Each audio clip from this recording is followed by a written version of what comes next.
everyone. How's everyone doing? Good. Great. We're so excited. Welcome to our Communication Studies Colloquium 2022. Now we're bringing this back in person. Very exciting time.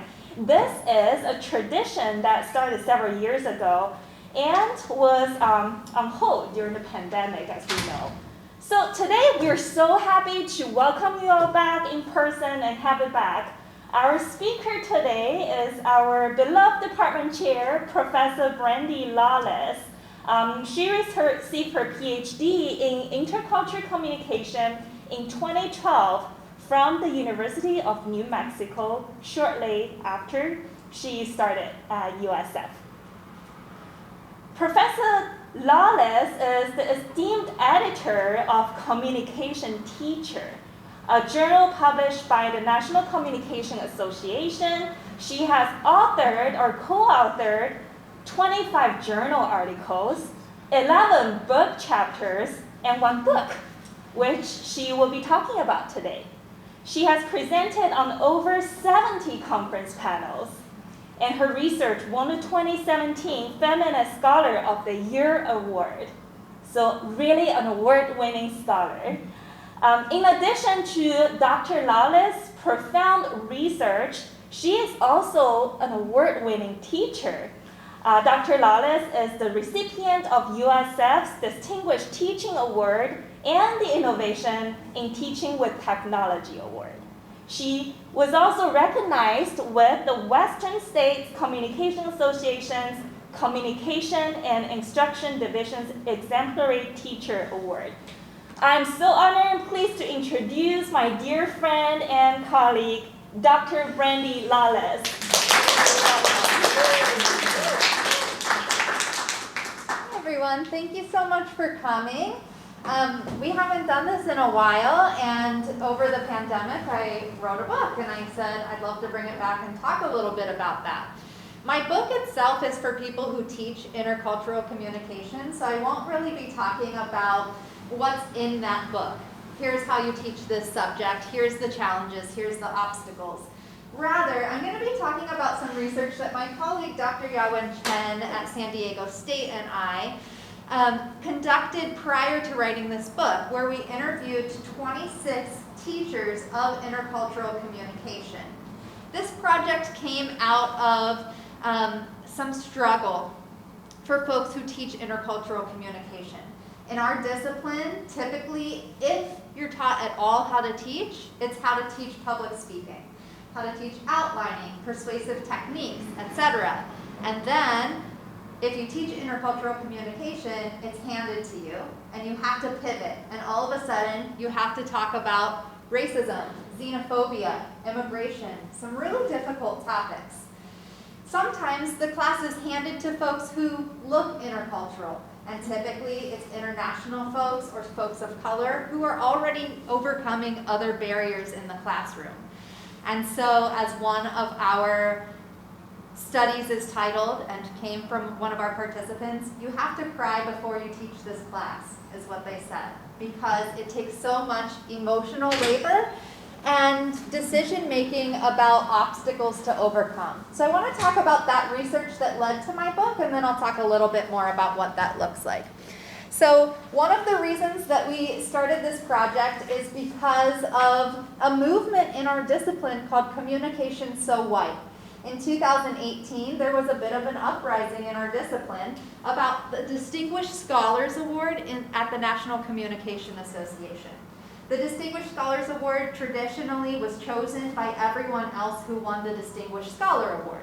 Those Distinguished Scholar Award winners were by and large white, and especially white men. Not a lot of people of color, even though there are people who were esteemed in our field who should be winning such awards. And there were some articles written, etc. And my co-author and I started thinking about, to what extent is intercultural communication viewed as the diversity or ethnic studies of our field? Why is it then marginalized? Why is it pushed to the side? And our area of research is called critical intercultural communication pedagogy. It brings together two areas of our field. One is intercultural communication, the study of cultural differences and communication between cultural groups, but we define cultural groups and culture much more broadly than nation states. We discuss race, class, gender, sexuality, etc. And then this other area called critical communication pedagogy, which applies the idea of critical consciousness to education. And we fuse those together in our research. Dr. Chan and I are some of the first scholars to define and use a critical intercultural communication pedagogy. Here are some of the ideologies that we often interrogate both in our research and teaching, because you can see how those things are very fused for us. Some folks believe that teaching is separate from research, but for us they are praxis. They inform each other. Neoliberal multiculturalism is something that we've researched. It's the idea that acknowledgement and acceptance of multicultural subjects based on an ethos of self-reliance, individualism, competition, while simultaneously and conveniently undermining discourses and social practices that call for collective social action and fundamental social change. It's the idea that, for example, universities might actively recruit diverse bodies. Here, you look intercultural, teach an intercultural communication class, but not give them the support because there's a belief that we should fall back on individualism and meritocracy. If you just work hard, you can teach this class. If you just work hard, you can succeed, ignoring any additional barriers that different bodies might experience. A second related ideology is white supremacy. The belief that the global system confers unearned power and privilege on those who become identified as white, while conferring disprivilege and disempowerment on those who become identified as people of color. We believe this informs teachers and student bodies in the classroom. And finally, an important ideology that undergirds our research is interrogation of color blindness. The idea that racism is a thing of the past and racial equality has been achieved. The idea that we shouldn't see color, that we should see humans, that we're all created equally, rather than a perspective of equity, which is what we foster in critical intercultural communication pedagogy. Here's what CICP, or critical intercultural communication pedagogy, is. It aims to understand, critique, transform, and intervene upon the dynamics of power and domination that you saw embedded in those ideologies. And outside the classroom walls, through careful, complex, nuanced, and intersectional analyses of educational practices and our identities. So we see the individual really taken up in CICP, really as somebody who needs to be interrogated. And here's some of the research that I and my partner have done on this subject. Rethinking difficult conversations and communication instruction. You have to cry before you teach this class, looking at emotion with work and resistance in teaching intercultural communication. Teaching critical moments within neoliberal universities, exploring critical intercultural communication pedagogy. And then still a sensitive subject, assessing the strengths and struggles of intercultural communication pedagogy. For us, all of this work interrogates those ideologies here in the classroom. Here are some concepts that are important to a critical approach to intercultural communication. Power, racism, anti-racism, identities, intersectionality, neoliberalism. Do these look like easy things to teach? And they certainly don't fit the same pedagogical scheme as public speaking. So those folks in our discipline who are trained to teach public speaking aren't trained to teach these things, yet they are expected to. So in our research, we found several issues. Here's the first issue. Critical intercultural communication scholars aren't taught how to teach CICP, or critical intercultural communication pedagogy. So we asked the question, how do we teach about and through racism, sexism, homophobia, and resistance?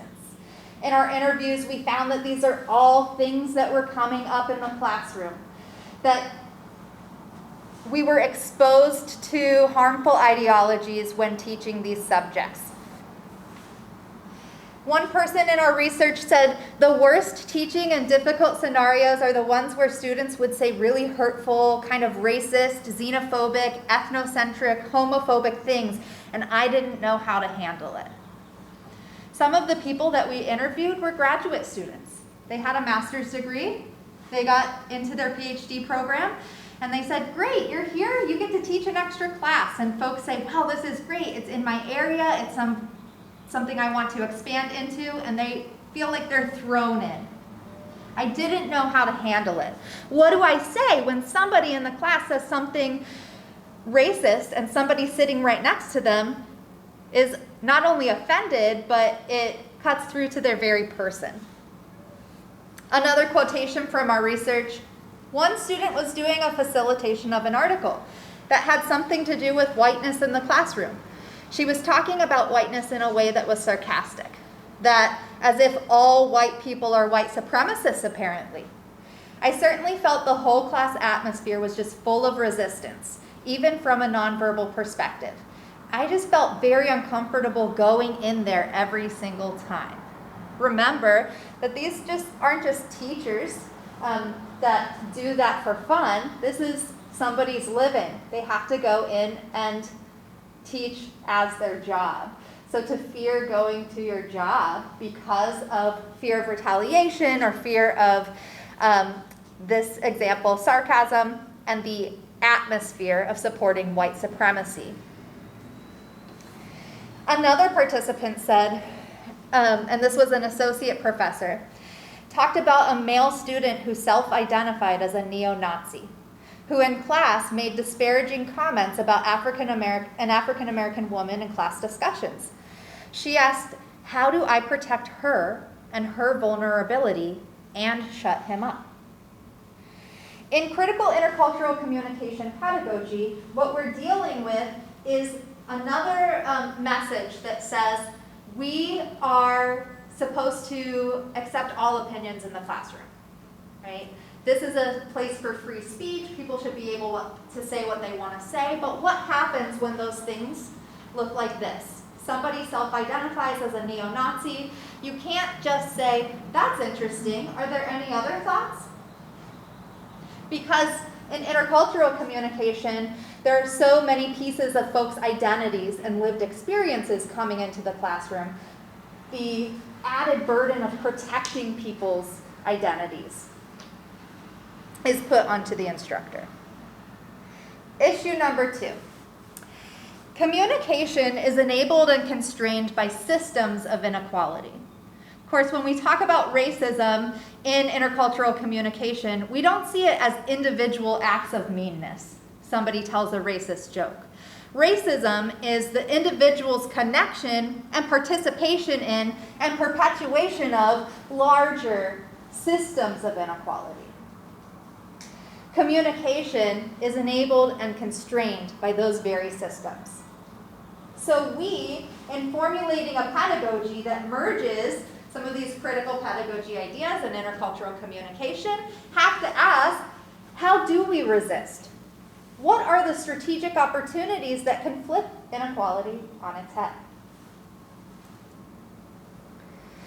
Two of the things that became most clear as themes in our research were white fragility, instructors dealing with students' white fragility.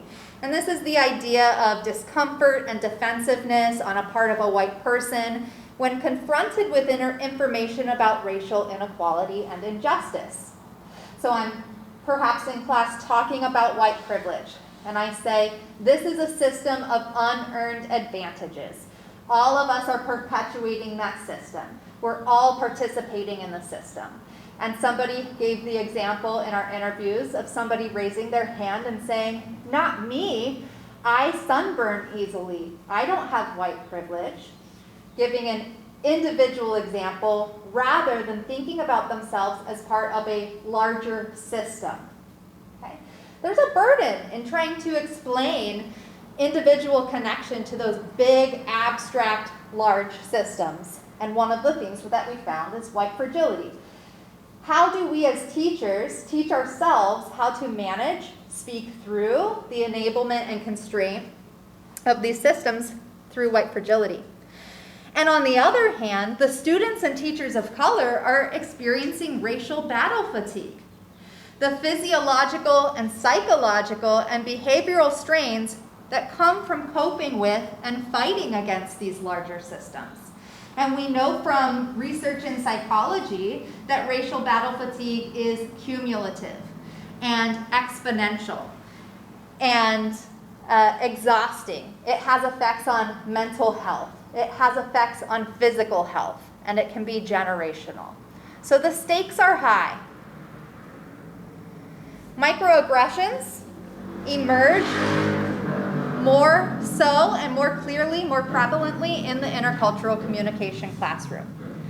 Microaggressions have been called death by 1,000 paper cuts because they are small, subtle, cumulative attacks that could be intentional or unintentional, but they communicate hostility, derogatory or negative sights and insults toward people from minoritized groups. Common examples include things like, I didn't even notice you were black. Where are you from? Where are you really from?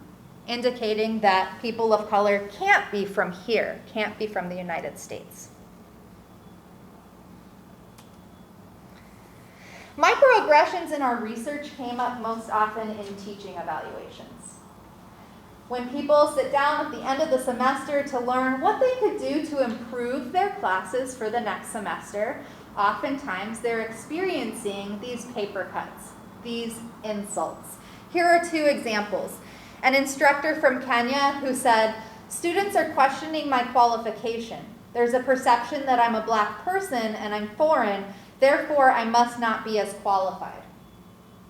Another assistant professor from China says students try to use language barrier as an excuse. For example, if they didn't do an assignment on time, they will be, okay, I didn't understand this or that. But if I ask them, can you be more specific? What exactly didn't you understand? They cannot give me an answer. And these are two of dozens of examples that came up in terms of microaggressions in teaching evaluations.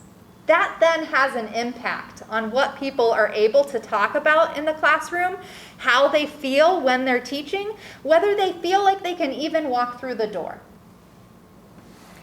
Microaggressions also emerged in research via academic tokenism. One of our participants said, I remember my former chair telling me, you're just so successful because of who you are. It's why you've been so successful doing this project. She did not compliment me for my skills or whatever, but I just assumed that she told me, you're dealing with racism, so you're the only black one here.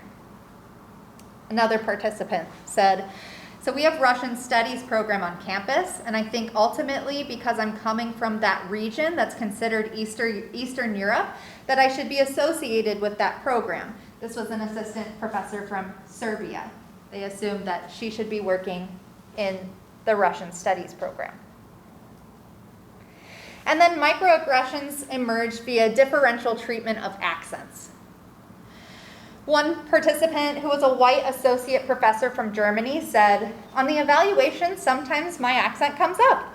You know, something like, she has a German accent, but she's really smart. Or something like that will come up. Another participant from Kenya, associate professor, I learned how to situate myself in the classroom. During the first 2 years, I would say, if you don't understand me, stop and ask. And from my third year to today, I just say, listen very carefully. My accent will not change.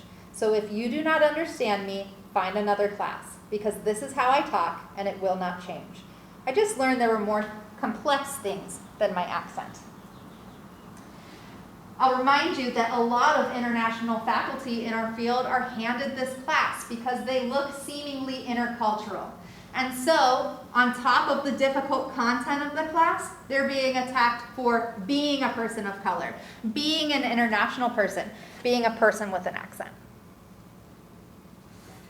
Issue number 3. CICP teachers, scholars face increased resistance. In our research, we saw an explosion of resistance that emerged in the Trump administration. Not to say that it wasn't there before, because these are difficult topics, but definitely an increase. And the question arises, how can we teach when they won't listen? What do I do? Start pairing all of this together, because remember, we have to get teaching evaluations to keep our jobs. We're experiencing microaggressions on those teaching evaluations, and now we're facing increased vocal resistance to the topics that aren't just our opinions, these are the core of the field. We're surveying a field of study. One participant said, "My advice for those, especially doing it from a critical perspective, is be prepared for the kind of resistance you may face. But ultimately, you have to still be true to yourself of what you believe in and how you teach intercultural communication." This participant was talking about resistance not only from students, but from the administration. Her dean came to her and said, if you're going to talk about LGBT sexuality in your class, then you also need to talk about reparative therapy. It's only fair that you talk about both sides of the issue. And this was a tenured associate professor, and she felt like her academic freedom had been taken away simply because of the course content that she wanted to teach. And of course, this was coming from above the dean's head, but her academic freedom was pushed. She is the one who said, you need to be true to yourself. Really think about what you're teaching, how you want to teach it, and then she was able to take risks because she had tenure, but that's not the case for everybody. Another participant said 2 TAs in our department who are persons of color were targeted by a white male and white female students in their classrooms. In one case, the resistance was so strong that they started a movement in the classroom to say, we should not be talking about Black Lives Matter. We shouldn't even name that organization in class. We don't want any of these Negro faculty members coming in and giving guest presentations. I'm so surprised she's even a professor. So you see microaggressions here as well. I mean, it's that level of resistance. I think it's extraordinarily difficult for a first-year TA to handle this. It's supposed to be part of the learning experience, to learn how to teach a class, to grow. But that becomes so much more difficult when there are all of these added burdens given the political context. On the first day, I tell them, this course is not about intercultural cookbooks. A lot of people kind of look at me like they don't know what that means, and I say, well, this is not like this, the 10 things that you do to get along with this other cultural group. Instead, it's a different kind of approach.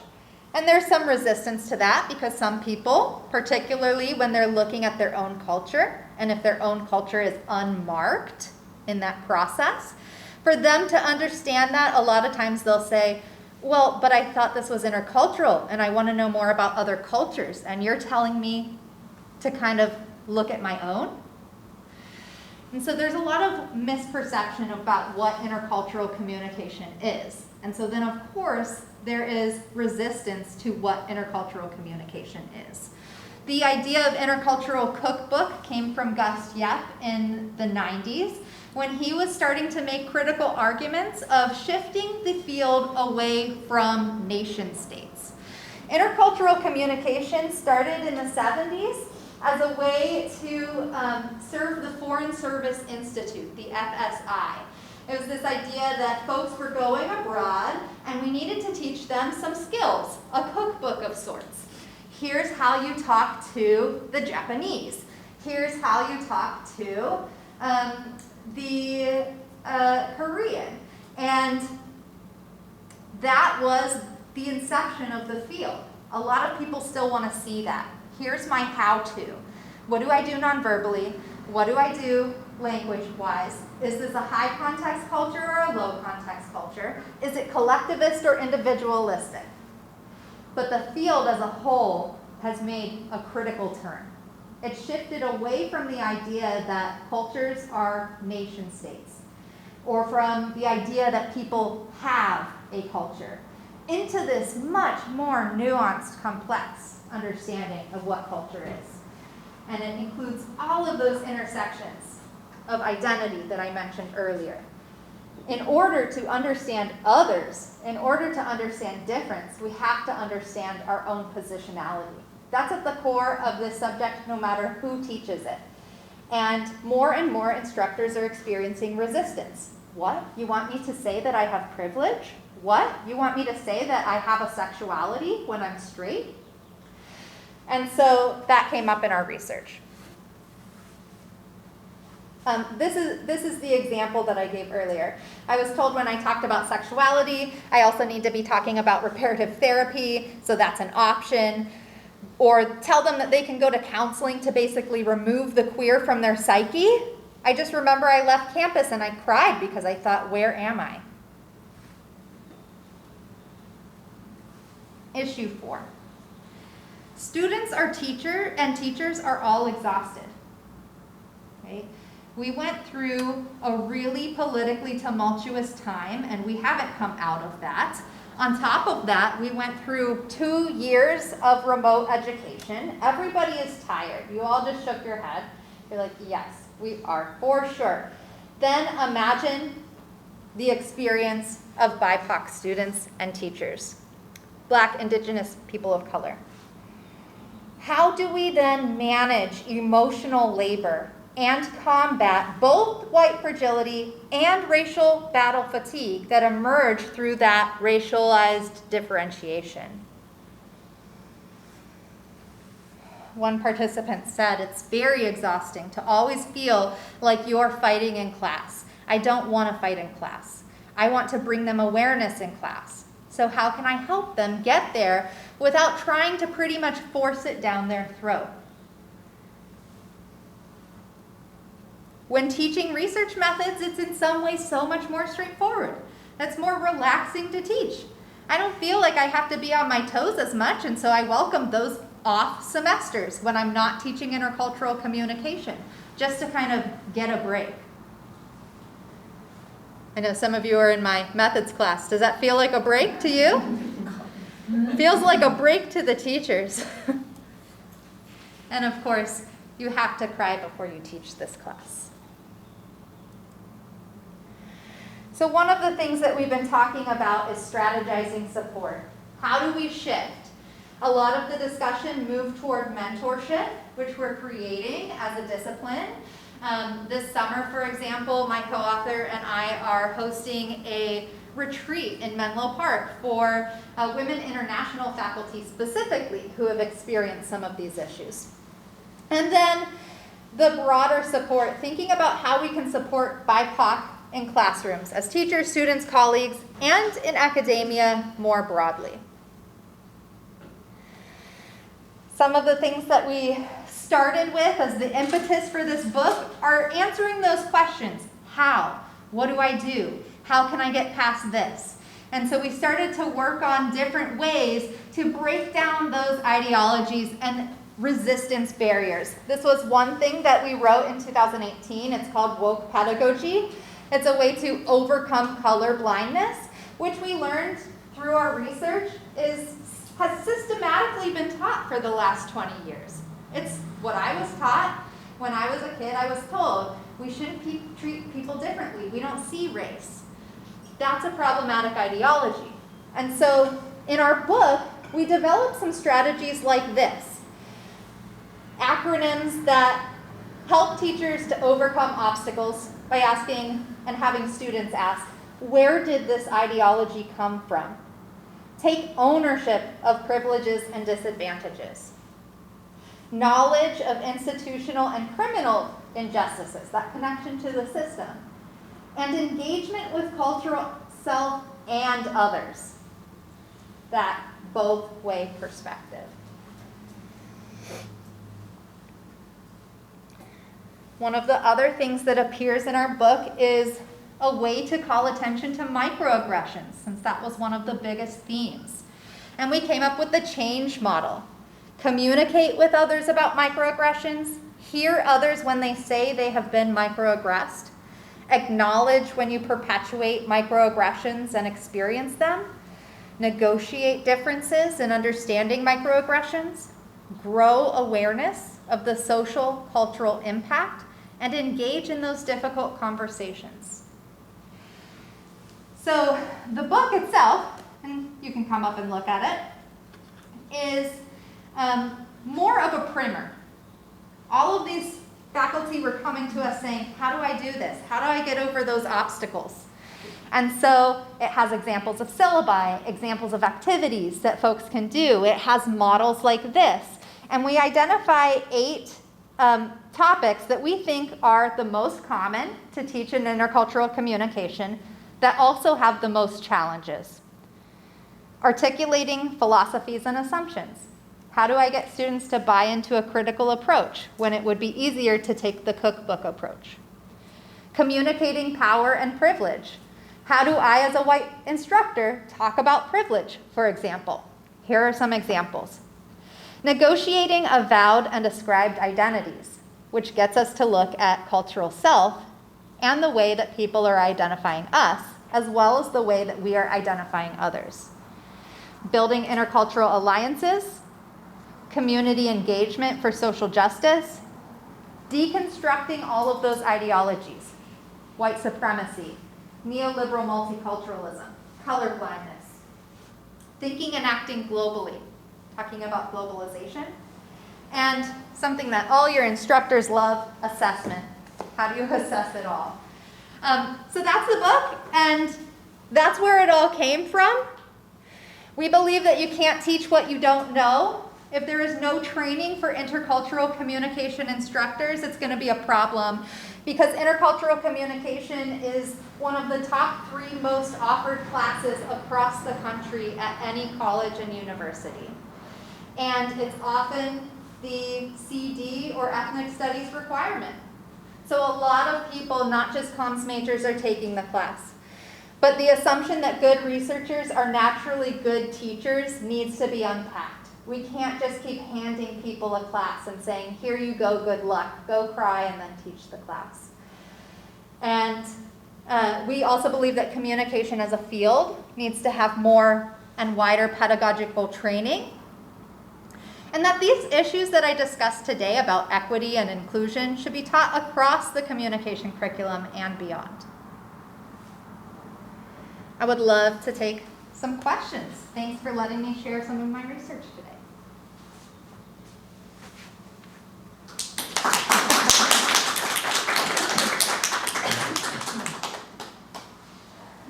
Does anyone have questions?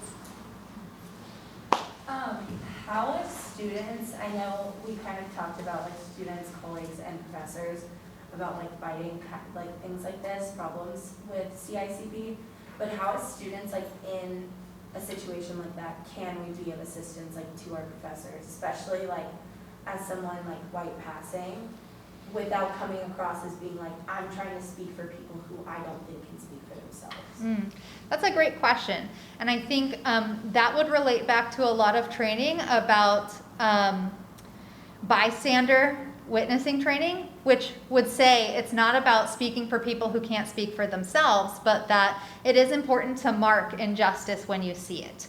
There are 2 ways to do that, by calling out or calling in. One is to say, that was racist, and it in some ways takes the burden off of the professor a little bit when students jump in to say that. And another thing to do is calling in, having a more insular, compassionate conversation with somebody, maybe after class, saying, I think I want to talk to you about something that you said in class. I think that was inappropriate. Here's why. And then the models, like where did that come from, engage people, things like that can really help to have those conversations. Good question. Other questions or comments? Yeah, I was kind of curious about, like, as somebody who is white privilege, given like where I'm at the point in my life. I was just kind of wondering like how can like addressing or recognizing your privilege help benefit? How can recognizing your privilege help and benefit what? I guess like benefit like teachers of color, students of color. Mm-hmm. So that's a great question as well. Obviously, recognizing privilege is an ongoing process. There's no certificate that you get when you've achieved that. And so just making that commitment to yourself, of course, would help. And part of that process is then engaging with others and using your experiences of reflection to talk to others about how you've done some of that work. And recognizing privilege is also one of the 3 components of what we would call an intercultural alliance. So how are you doing coalition building with people of color, instructors of color? That's the first step, recognizing your power and privilege. But there are 2 other steps. One is to recognize history and have a shared recognition that history should actually be plural, histories, and that context matters, and to educate yourself on that and be open to that. And then the other is an orientation of affirmation, affirming people's avowed identities, affirming people's emotional labor and emotional responses. And so all of those things together show a compassionate response that would be helpful for folks who are experiencing such resistance.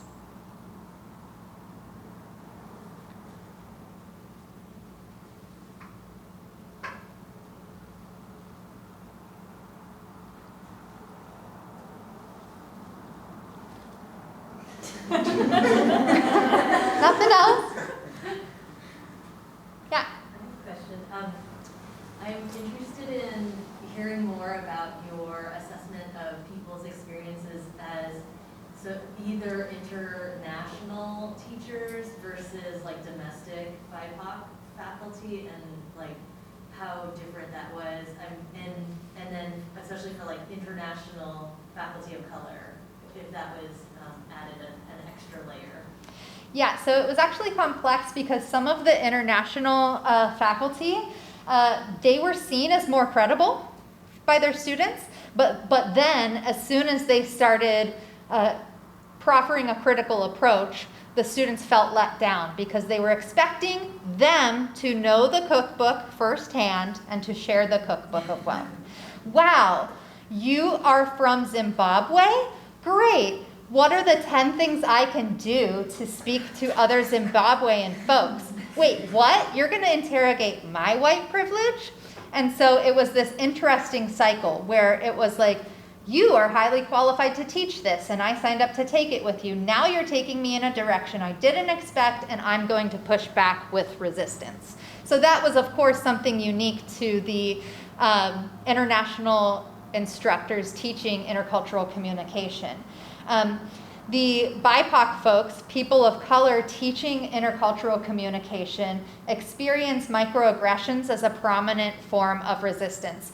This person, they would get a lot more things like, this person doesn't have a PhD, they want me to call them professor, I'm not going to call them professor. You saw the example like, I don't want any more Negro speakers coming into this class. And it resulted in complaints like that. White instructors experienced the least resistance because it was harder to push back on a white professor talking about moving through their white privilege and reflecting on that. However, that doesn't mean that it absolved the resistance. So it kind of was experienced differentially along those lines. And that also means that the people of color were experiencing the racial battle fatigue, and the white instructors, along with those instructors, were managing white fragility.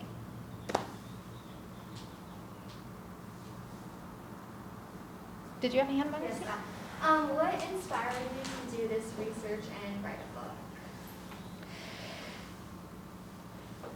Well, I think that early teaching of this course ourselves, And of course, Yawen experienced this differently than I did, but we were all feeling that strain. And we went to the journal editor at the time of the Journal of International and Intercultural Communication, and we said, we would love to have a special issue on critical intercultural communication pedagogy, or even just intercultural communication pedagogy, because we're all feeling this strain anecdotally. And that journal editor said, that's not research, and this is a research-based journal. And so we were like, excuse me. And so then we started interviewing people and publishing all around that journal. Journal of Intercultural Communication Research, Journal of Communication Pedagogy, Critical Studies Cultural Methodologies, so that then there became this plethora of research to say, it's research. Here's publication number 1, 2, 3, 4, 5.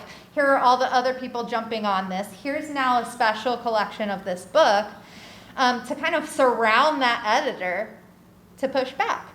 And so if we're not going to get in our flagship journal, then we're just going to have to do it elsewhere. And then that research was one piece of it. And as I mentioned, our approach is very praxis-based. So here's the research. Where's the practice? That's what the book is. Anybody who wants to teach this course should be able to pick up one of these books and be able to teach it now.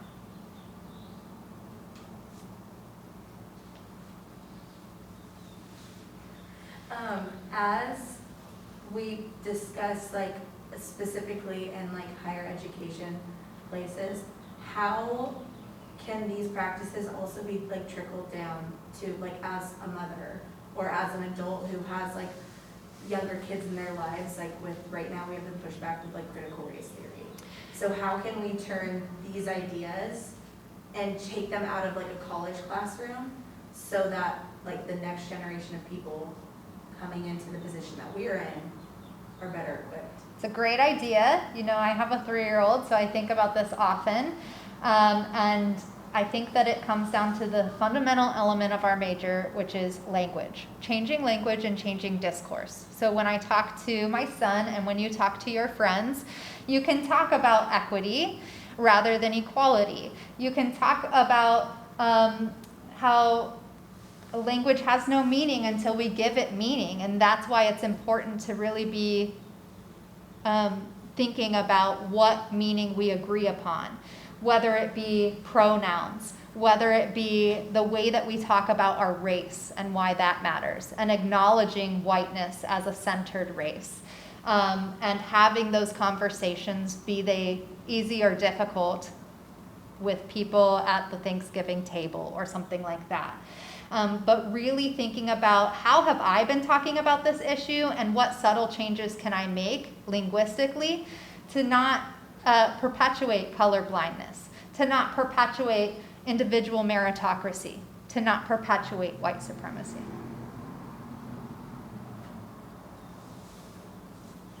What's your kind of like method for, I don't know if correcting is the right word, but I guess correcting maybe students that are, it's like their first time discussing these kind of things and they use kind of harmful or problematic rhetoric like in discussion in class?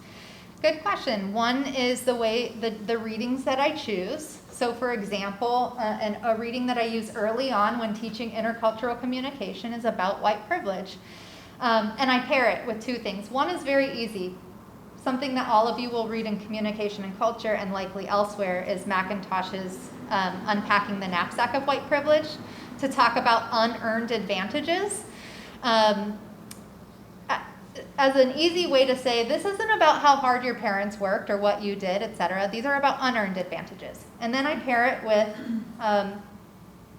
an article written by John Warren in 2011 called "It Really Isn't About You, White Privilege and the Dangers of Thinking You Get It."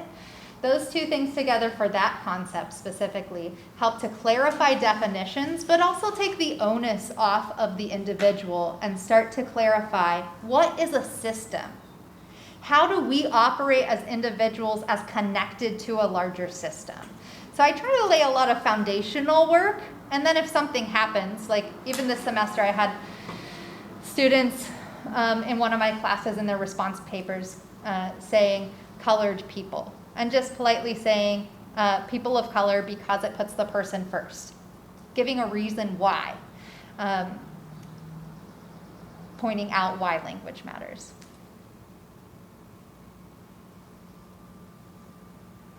Other questions?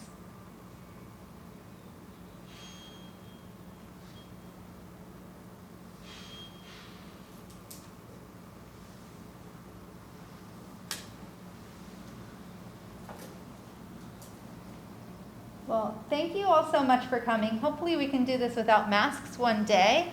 And if you want to take a look at the chapters in my book, there's some copies up here to check out. But I really appreciate, because of the pandemic, I didn't get to have a book launch party or anything like that. So being able to talk about the work that led to this, because it was actually a 3-year from collection to publication process, I really appreciate you coming. Thank you so much.